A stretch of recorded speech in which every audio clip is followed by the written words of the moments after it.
سلام دوستان، وقتتون بخیر. امیدوارم حالتون توپ باشه، عالی باشید. با ویدیوی حالا اعضای بدن به ترکی استانبولی در خدمتتون هستم. میخوایم اعضای بدن رو به ترکی کامل بدونیم. بریم که بخونیم.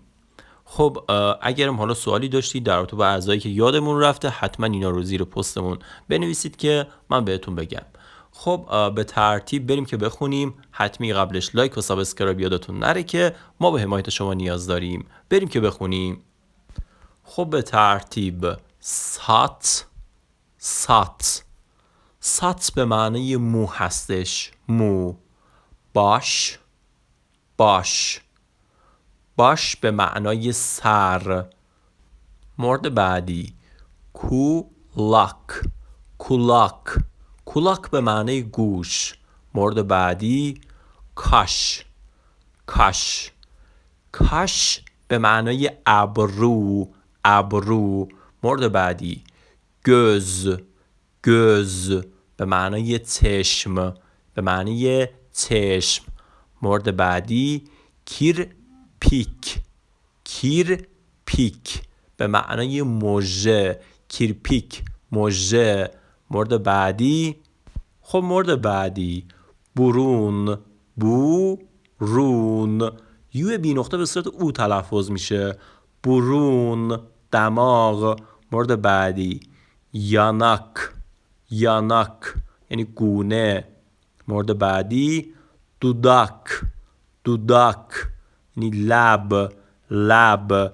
مورد بعدی دیل یعنی زبان. خب دیش به معنی دندان. دندان. باز گلو. بویون گردن. بریم سراغ حالا ستون بعدی. اموز شانه. مورد بعدی گوش قفسه سینه. پس گوش به معنی قفسه سینه. قلب به معنی قلب. مورد بعدی akciğer.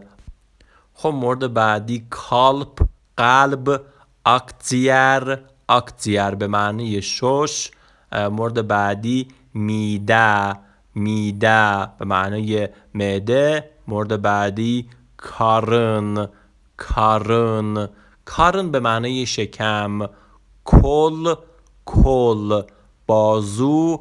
ال به معنی دست.